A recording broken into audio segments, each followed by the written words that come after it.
wacan wanaagsan daawadayaasha qiimaha badan ee ku xiran janaalka qodobada wararka Soomaalida aan idila wadaagay waxa kamid ah khilaaf wili ka dhex taagan madaxweynayaasha dowlad goboleedyada shirarkii goonigoonida ahaa ee Muqdisho uga socday kuwaas oo u gogol xaaray shirka guud arrimaha doorashooyinka dowlad goboleedka Galmudug oo xukunno ku riday kalluumaysato ajnabi ah ra'iisul wasaarihii hore ee Soomaaliya haddana ah senator ka tirsan aqalka sare Umar Cabdirashiid Cali ayaa ka degay heshiis la sheegay in madaxweyne xilliyeedkiisu dhamaaday mudane Farmaajo uu la galiyo madaxda dowladaha Itoobiya iyo Eritrea wararka kale ee dunida idila wadaagayna waxa kamid ah waxaa ka soo cusboonaaday marinka Suez oo xirnaa kuna xayirnaayeen maraakiib badan oo halkaas iskaga kala gooshi lahaa ciidamada dalka Venezuela oo dad shacab ku laayay xuduudda dalka Colombia qodobadaas aan idii qaada dhigo dunida iyo dalkaba ku soo dhawaada daawadayaal tan ku bilaabo qodobka koobaad ee wararka qaar waxay tibaaxayaan in dhinacyadu ay wili isku fahmi la yihiin arrimaha shirka gaar ahaan ka qaybgalka iyo ajandaha shirka kulamadan ayaana qayb ka ah dadaalada lagu doonayo in isfahan laga gaaro khilaafka doorashada dalka waxaana uu shirkan yahay mid beesha caalamka iyo madaxda dowlad goboleedyadu ay xaqiijinayaan jawi degan inuu ku bilowdo shirka loo balansan yahay inuu ka soo qayb galo madaxweyne Farmaajo dhinaca kale hogaamiyaasha qaar ayaa walaac ka muujinayo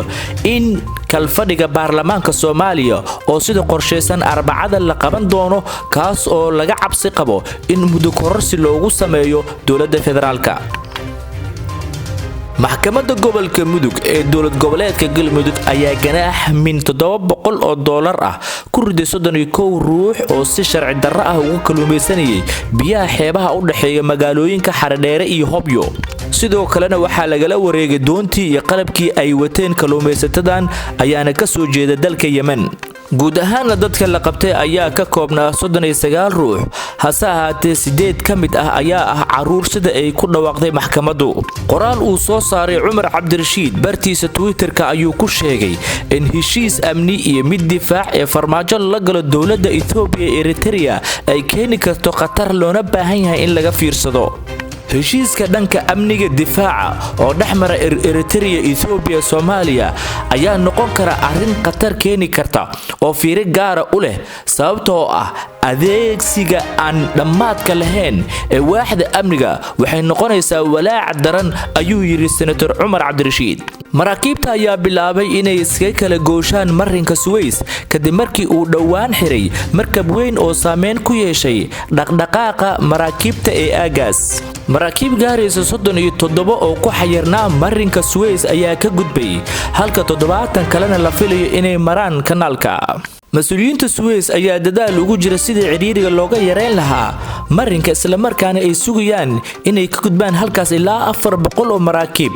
oo xayiran arintani ayaa imaanaysa xilli shalay markabkii weynaa ee ku dhawaad 7 ku xayirnaa marinka Suez dalka Masar lagu guuleystay in goobtii laga jiido markabka Ever Given ee dhirkiisu yahay 400 mitir ayaa marinka Suez isku gooyay xilli uu siday shixnad dhan 224,000 oo tan kumanaan qof oo reer Venezuela ayaa u qaxay dalka Colombia tani markii ciidanka dalkoodu ay bilaabeen inay la dagaalamaan wax ay ku sheegeen kooxo hubeysan oo reer Colombia ah oo ku sugan xadka labada dal ururada u dooda xuquuqda aadanaha ayaa sheegay in askarta Venezuela ay dileen dad rayid ah oo aan waxba galabsan iyagoo ku eedeeyay inay ahaayeen dagaalyahano falaagada Colombia dhanka kale wasiirka gaashaandhigga ee Venezuela Vladimir Padrino